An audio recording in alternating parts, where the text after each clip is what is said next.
Family. It's such a central topic in pretty much every conversation, isn't it? It really is. Whether you're just, making small talk or maybe building deeper connections, family just seems to always come up. It almost always does. And while the idea of family is something everyone gets, the way we actually talk about it, the specific words and phrases we use, that can really shape things. Especially in English. Exactly. Yeah. Especially when English isn't your first language. Right.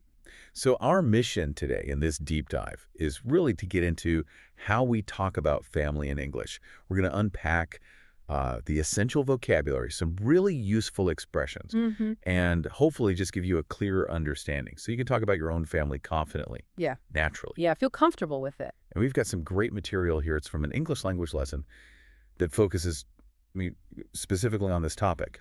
And what's interesting, I think, is that even though family is universal, different languages, different cultures, they can have subtle but actually quite important ways they categorize and talk about relationships. Oh, that's a point. So understanding let's say, the English approach can be really helpful. Okay. So let's get right into it then. Why is it actually so important to be able to talk about family in English? It seems obvious, maybe, but let's dig in a bit. Well, just think about those first chats you have with someone new. Yeah. It's almost, I'd say almost guaranteed that questions about your background will come up. And family is like a cornerstone of that. Totally. Our source material points out those really common opening lines. Things like, do you have any brothers or sisters? Really classic starter. Or tell me a bit about your family. You hear that all the time. Yeah, you do. And being able to handle those questions smoothly, it isn't just about giving info, is it? It's about building that first connection. Yes. If you can share a little bit about your family life, it really kind of opens the door, helps you feel more comfortable speaking too, right? Absolutely. It makes a huge difference. And the foundation for all of that is knowing the basic vocabulary, for your closest relatives. Right? The lesson we're looking at, it starts with immediate family. Okay, immediate family. So what does that cover, generally? Generally, it's the people you live with, or maybe those you're just very, very closely connected to, your core unit, you could say. Gotcha. And these are the essential words then. Hmm. Mother, and the more casual ones, mom or mum, Depending on where you are, yeah. father or dad. Then, obviously, brother and sister. Mm-hmm. If you have children, it's son and daughter. And if you're married, husband and wife. That's the core list. And we also use those collective terms like parents for mother and father together, Right. and children, or often just kids, for sons and daughters. Yeah, kids is probably more common in everyday chat. And the lesson gives some really practical examples of how you might use these. Well, simple things, like I have one brother and two sisters. Yeah.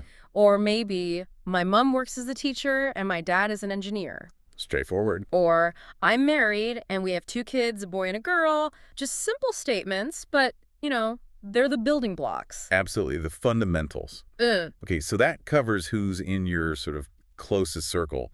But family often goes way beyond that, doesn't it? Oh, definitely. That's where we get into extended family. Exactly. Extended family, that includes all those relatives who aren't in your immediate household, but they're still a really important part of your, let's say, family network. So who does that include? Well, you've got your grandparents, and there are a few ways to say that. Grandmother, or the more informal grandma, sometimes granny. Right. And grandfather, or grandpa. Granddad is another common one. Grandpa, granddad, yeah. And then aunts and uncles, so that's your parents' brothers and sisters? Correct. And their children are your cousins. Cousins, right. It's interesting how these terms just create this whole web, this network. It is. And we also need to include nieces and nephews. Ah, yes, so your siblings' children. That's right. And then there's the whole family you gain through marriage, your in-laws. Oh, yeah, the in-laws. Mother-in-law, father-in-law. Brother-in-law, sister-in-law, and so on. The lesson gives examples for these too, like I try to visit my grandparents once a month. Okay. Or my uncle lives overseas. Just showing how you might mention these relationships in, normal conversation. It really shows how diverse family structures can be. Yeah. And why having this vocabulary is so key to navigating those connections in English. Mm-hmm.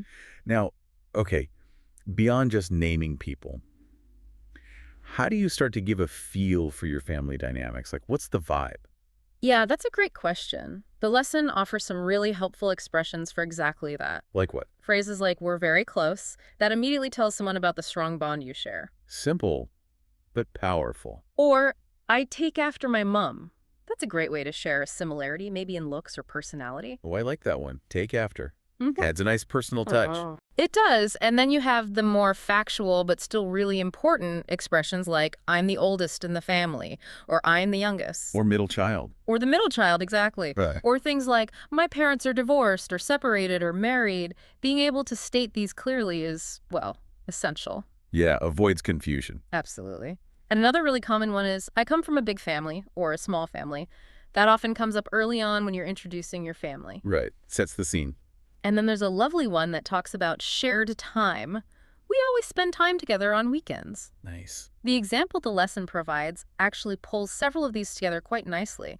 It says, I come from a big family, I have 3 brothers, and we're really close. We always go on family holidays together every summer. Yeah, you see how that flows. It gives you a little snapshot, doesn't it? A glimpse into their family life. Exactly. So, okay, expressions are good.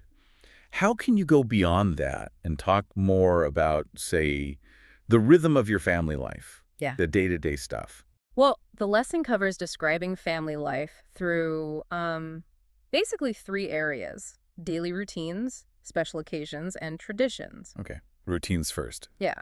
For routines, you might say things like, my dad usually cooks dinner, or we try to eat together as a family every night. Little details. Or on Sundays, we often go for a walk in the park or watch a movie together. These specifics really help someone picture your day-to-day. Makes sense. And special occasions. For those big moments, you could say, we always celebrate birthdays with a big family meal. Classic. Or Christmas is a really important family event for us. Or maybe every year we try to go on a family trip to the coast, highlighting those, significant shared times. Yeah, the milestones or annual things. And traditions. How is that different? Traditions are maybe those more unique, recurring rituals. The lesson gives examples like, in my family, we always have a special breakfast together on Saturday mornings. Oh, nice. Or, my grandmother makes a traditional cake for every New Year's Day. Or maybe, we have a tradition of taking a group photo at every family gathering. Ah, I see. Those little specific things that make your family your family. Exactly. Those rituals often carry a lot of meaning, and they can be really great conversation starters, too. They really can. They offer this little window into your family's unique sort of culture. Okay. And what about describing the actual people, the individuals, their personalities, their lives? Right. That's where you can really bring your family to life for someone by sharing details about, their personality, maybe their jobs, hobbies, interests, that kind of stuff. How would you do that? The lesson gives a couple of really good examples. For a brother, it says something like, my brother is really funny. He's always telling jokes and making us laugh. Okay. Personality first. Yeah. Then it adds, he works as a software engineer and loves playing video games in his free time. So Yeah. you get his job and hobby, too. Really paints a picture. It does, yeah. You get a sense of him. And the sister example. For sister, my sister is very thoughtful and intelligent. Again, personality. She's studying law at university and wants to become a lawyer. She enjoys reading and going to the theater. Again, much clearer than just saying, I have a sister. Much clearer. And the lesson also provides a helpful list of adjectives. Words like kind, helpful, funny, strict, Oh, strict. Interesting one. creative, caring, serious, energetic, patient, supportive.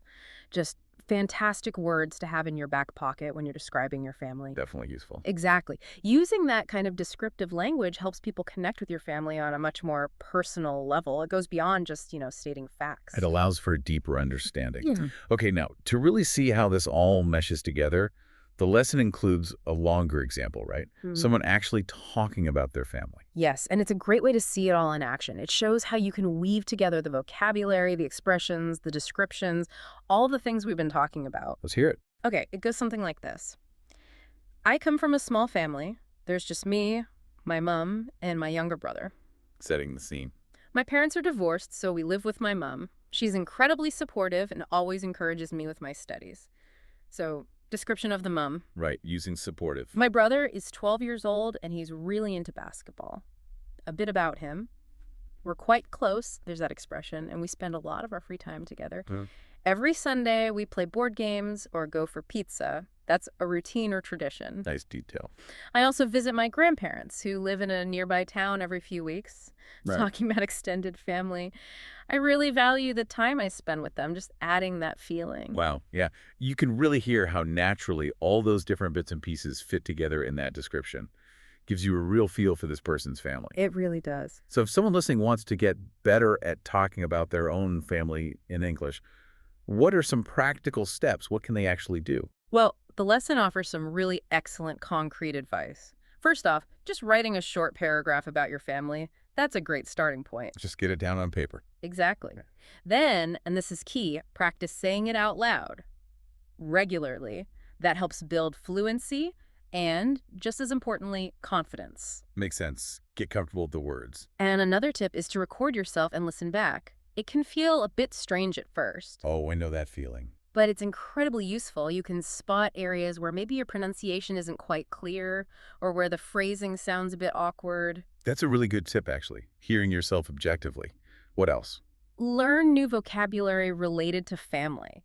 Maybe focus on more descriptive adjectives like the ones we mentioned, or perhaps specific relationship terms you weren't sure about. Expand the toolkit. Right, and then actively try to use those new words when you talk or write about your family. That's how you make them stick. Practice makes perfect. And finally, the lesson suggests trying to tell a story. Pick a specific family memory or a tradition you have and try to describe it in detail. That's a fantastic way to practice in a more engaging and complex way. Like applying everything together in a real scenario. Great advice. Yeah, I think so. So as we kind of wrap up this deep dive into talking about family in English, it feels really clear that it's not just about knowing a list of words. Not at all. It's really about being able to share a genuinely important part of your life Right? and connecting with other people on a more personal level because of it. Absolutely. You know, whether your family is big or small, whether they live nearby or far away, whether it's what people think of as traditional or something more modern, being able to communicate about them clearly and confidently. Yeah. That's such a valuable skill. It helps you build relationships. It helps you share your own unique story in English. Well said. Yeah. Okay, so here's something for you, the listener, to maybe think about after our chat today. Mhm. Consider a specific family tradition you have, or maybe just a really vivid memory involving your family. How would you describe that in English? Using some of the vocabulary, maybe some of the expressions we've explored today. That's a great exercise. It feels like a fantastic way to start putting what you've learned into practice and, share a little piece of your world.